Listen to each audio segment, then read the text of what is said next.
आजोबांनी एसटीची बातमी पाहिली. आता बातमी स्टंटबाज सांगलीकरांची. आयुर्वेद पुलावरून कुशनेत उड्या घेणं हे पावसाळ्यातलं अगदी नेहमीचंच दृश्य आहे. मात्र ही स्टंटबाजी दोन तरुणांच्या अंगलट आली आहे. त्यानंतर काय घडलं तुम्हीच पहा या रिपोर्टमधून.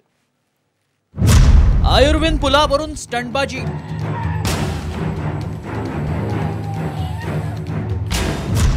पुराच्या पाण्यात तरुण गेले वाहून.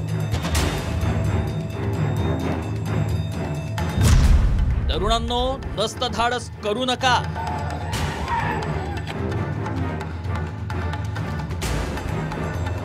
सांगलीत कृष्णा नदीच्या पुरात स्टंटबाजी करणं तरुणांच्या अंगलट आलंय. आयुर्वेद पुलावरून तरुणांनी पोहण्यासाठी उडी मारली होती. पाण्याचा प्रवाह मोठा असल्यानं हे तरुण वाहून चालले होते. एका विद्युत खांबाचा आधार घेत तरुणांनी स्वतःला सावरलं आणि आरडाओरड केली. त्यानंतर स्थानिकांनी नदीत झेप घेऊन त्या तरुणांना वाचवलंय. सांगली, सातारा, कोल्हापूर या भागात जोरदार पाऊस झाल्यानंतर कोयना धरणातून पाण्याचा कृष्णा नदीत विसर्ग केला जातो. यामुळे दरवर्षी सांगलीला पुराचा फटका बसतो. मात्र याच पूर परिस्थितीतून नागरिकांना वाचवण्यासाठी जीवघेणी आणि थरारक परंपरा इथले तरुण अजूनही जपत असल्याचं दिसतं. त्यानुसार कृष्णा नदीला पूर आल्यानंतर ऐतिहासिक आयुर्वेद पुलावरून नदीकाठी राहणारे तरुण पाण्यात उड्या घेतात. मात्र अशीच स्टंटबाजी करणं एका तरुणाच्या चांगलंच अंगलट आलं. त्याला एनडीआरएफच्या टीमनं वाचवलं. याचा व्हिडिओ सध्या सोशल मीडियात व्हायरल झालाय. दोन तरुणांनी सांगलीच्या आयुर्वेद पुलावरून कृष्णेच्या पात्रात उडी घेतली. त्यानंतर पाण्याच्या जोरदार प्रवाहामुळे ते वाहून जात होते.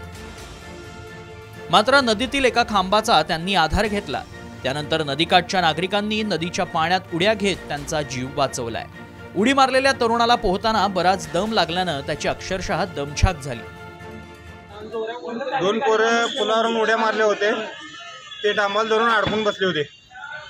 त्यांना वाचवायची माणुसकीच्या नात्याने मदत केली आणि त्यांना बाहेर काढलं. पाण्याला भरपूर ओढ होती.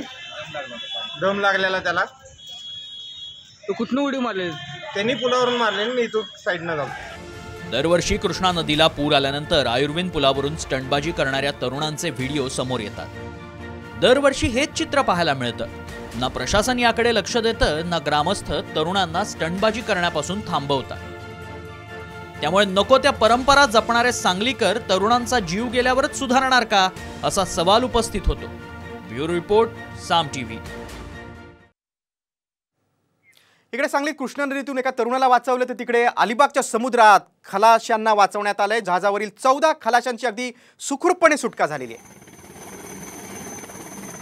या जहाजामध्ये बिघाड झाला होता, अँकरमध्ये बिघाड झाला होता आणि त्यामुळे हे जहाज भरकटलं होतं. अलिबागच्या समुद्रात कालपासून अडकलेल्या खलाशांची अखेर सुटका करण्यात आलेली आहे. बचाव कार्याचा हा थरार सगळा समोर आलेला आहे. खलाशांची सुखरूप सुटका झालेली आहे. 14 खलाशांची सुटका झालेली आहे. अलिबागच्या किल्ल्याजवळ हे जहाज बंद पडलेलं होतं.